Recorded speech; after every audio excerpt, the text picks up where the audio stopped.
Kind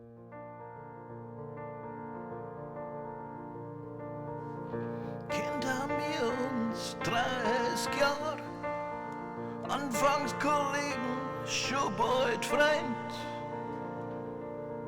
Grad warst du da, jetzt bist du fort.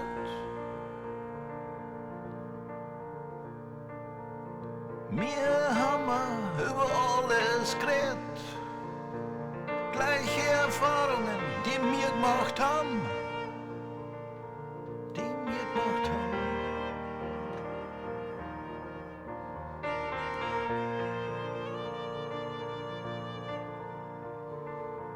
Der Job, der hat uns nicht zufrieden gemacht. Wir haben Ambitionen gehabt, wollten so viel mehr. Du hast mit deinen Dämonen kämpft und manche Schlacht hast du verloren. Grad warst du da, jetzt bist du fort.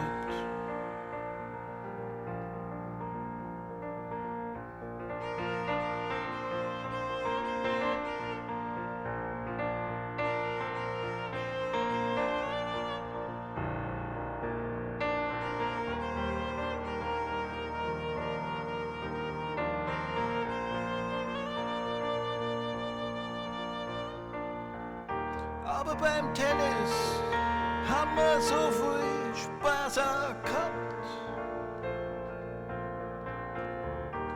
Zuerst in Käferloh, dann in Ottobrunn.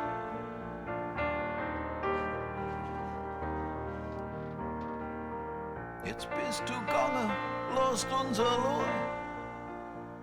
Aber du lebst in uns drin. Warst du da, jetzt bist du fort. Grad warst du da, jetzt bist du fort.